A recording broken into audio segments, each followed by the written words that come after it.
ঠিকমতো হাঁটতে পারেন না, কথাও স্পষ্ট নয়। অথচ তিনি পরিচালনা করছেন 23,000 সোনালী মুরগির বিশাল এক খামার। শুধু তাই নয়, গ্রাফিক্স ডিজাইনার ও সমাজসেবী হিসেবেও কাজ করছেন তিনি। সফল প্রতিবন্ধী হিসেবে তিনি জাতীয় সম্মাননাও পান। 23,000 মুরগির ক্যাপাসিটি যেটা ফার্ম তৈরি করতে সক্ষম। 2015 সালে সফল প্রতিবন্ধী ব্যক্তি হিসেবে একটা জাতীয়ভাবে সম্মাননা পায়। শারীরিক প্রতিবন্ধকতা অনেকের কাছে জীবনের শেষ অধ্যায়, কিন্তু রকিবুল প্রমাণ করেছেন ইচ্ছাশক্তি আর পরিবারের সহযোগিতা থাকলে কোনো প্রতিবন্ধকতাই সাফল্যের পথে বাধা হতে পারে না। আমার সন্তান যখন আমি জানতে পারছি যে আমার ছেলে প্রতিবন্ধী, তখন আমার অনেক কষ্ট। অনেক মানুষ অনেক কথা বলছে, কিন্তু তারপরেও আমাকে সেটা মাইনে নিতে হবে। আমি তারে সেইভাবে মানুষ করছি, মানুষের কথায় বেশি কান দিইনি। তারপরেও পড়াশোনা করাইছি, বিএ পাস করাইছি। ফরিদপুর সদর উপজেলার অম্বিকাপুর ইউনিয়নের সমীর শেখের বাজার। এখানেই জন্ম মোহাম্মদ রকিবুল ইসলামের। জন্মগত শারীরিক প্রতিবন্ধকতা নিয়ে বেড়ে ওঠা রকিবুলের চলাফেরা কষ্টকর, কথাও স্পষ্ট নয়। কিন্তু নিজের সীমাবদ্ধতাকে কখনোই দুর্বলতা হতে দেননি তিনি। যখন ডাক্তার কাছে নিয়ে যাই তখন মনে হয় প্রতিবন্ধী, তখন বয়স হলো 4 বছর।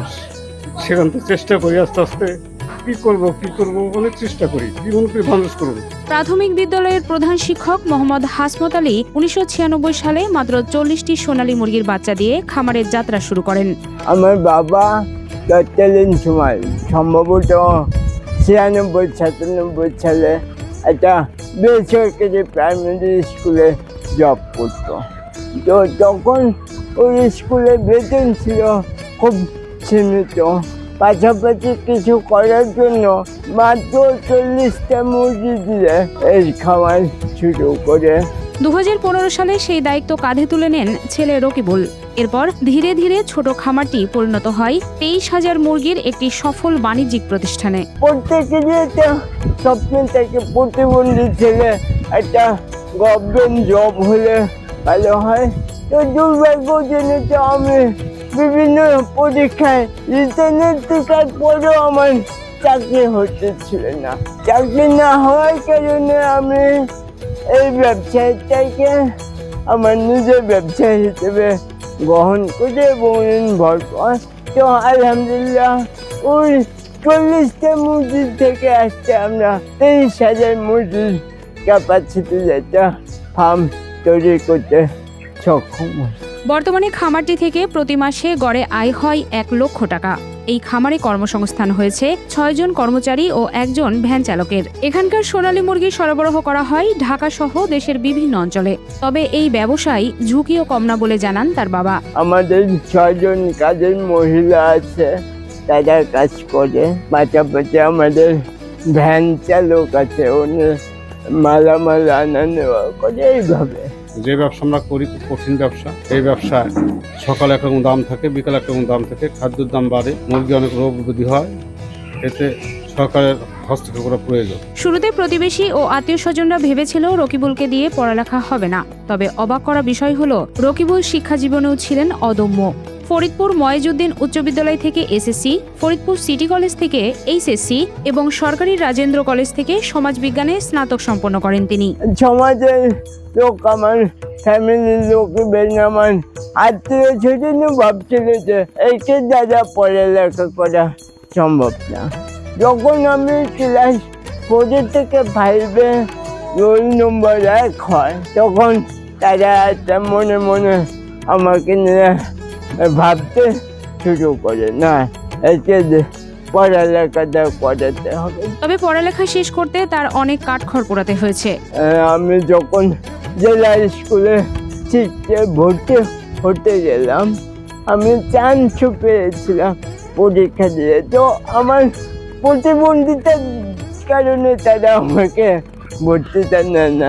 নানা ধরনের প্রতিকূলতাকে মোকাবেলা করে রকিবুলের পড়ালেখা করতে হয়েছিল। প্রথমে আনসারুদ্দিন হাই স্কুল ভর্তি হতে যাই, ভর্তি করে না। তারপরে মহিউদ্দিন হাই স্কুলে নিয়ে যাই, ভর্তি করে না। তারপর ফরিদপুর হাই স্কুলে নিয়ে যাই, ভর্তি করে না। শেষ পর্যন্ত আমার এক খালা শাশুড়ি হাই স্কুলের মিস্টার ছিলেন আনোয়ারা বেগম কবির বাগ, ওনার অনুরোধে মহিউদ্দিন হাই স্কুলে ভর্তি করা হয়। ওখানেও কিছুদিন থাকার পরে আর থাকতে পারি না, অনেক বাধার সৃষ্টি হয়। কলেজে পড়াশোনা বাধার সৃষ্টি হয়েছে। ও তো সাধারণত ফ্লোর ছাড়া লিখতে পারে না, ও লিখতে হয় ফ্লোরে বাম হাত দিয়ে, এই জন্য অনেক বাধার সৃষ্টি হয়েছে। রকিবুল পড়ালেখা শেষ করার পর গ্রাফিক্স ডিজাইনের প্রশিক্ষণ নিয়ে বর্তমানে বিভিন্ন প্রতিষ্ঠানকে স্বল্প মূল্যে ডিজাইনের সেবাও দিচ্ছেন। দাদা বাজারে কাজ করতে গেলে পোস্টার ডিজাইন করতে গেলে সময় লাগতো, টাকা বেশি লাগতো। আমি ওনাদের কাজটাই করে দিই। বাইরে যখন 10 টাকা লাগে, আমি ওই কাজটা 6 টাকায় করি। নিজের সাফল্যেই থেমে থাকেনি রকিবুল। প্রতিবন্ধী মানুষের জীবনমান উন্নয়নে কাজ করছেন দীর্ঘদিন ধরে।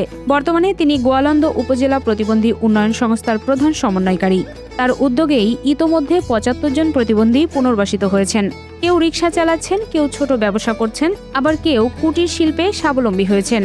আলহামদুলিল্লাহ, ওই সংগঠনের মাধ্যমে আমরা 75 জন প্রতিবন্ধী ভিক্ষুককে পুনর্বাসিত করার সক্ষম হয়েছে। তারা বর্তমান কেউ রিক্সা চালায়, আমাদের একটা ঝাড়ু প্রকল্প আছে, ফুল ঝাড়ু তৈরি করে, কেউ হকারি করে, এবং তারা এখন সমাজে উন্নয়নের মূল সাথে যারা সম্পৃক্ত হয়েছে। রকিবুলের এই পথ চলায় সবচেয়ে বড় শক্তি ছিল তার পরিবার।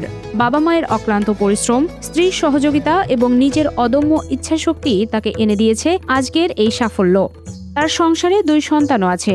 সবাইকে নিয়ে তারা ভালোই আছেন। আমরা সবাই আব্বু আম্মু, আমার 2 ছেলে এবং আমার স্বামী, আমরা ভালোই আছি। আমার স্বামী একাই, ওর কোনো ভাই বোন নাই। আমরা এই 6 জন মিলে অনেক ভালো আছি।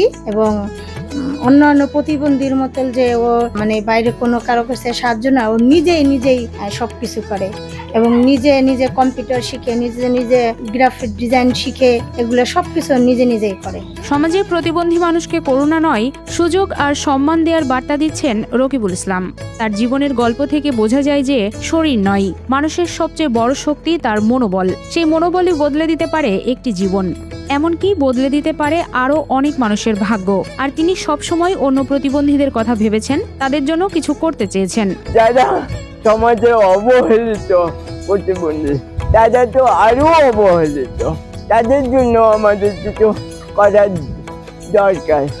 ওই সিকোয়েন্স থেকে আমরা একটা সংগঠন গড়ে তুলে, যার নাম ফরিদপুর বহুমুখী প্রতিবন্ধী কল্যাণ সংস্থা। রকিবুল ইসলাম খুব সুন্দর একটা প্রশ্ন তুলেছেন। মাসিক 900 টাকা ভাতা দিয়ে একজন প্রতিবন্ধী ব্যক্তির আসলে কি উপকার হয়? চলার জন্য একজন মানুষের এই টাকায় কিছুই হবে না। এই ভাতা আরো বাড়ানোর দাবি এই যুবকের।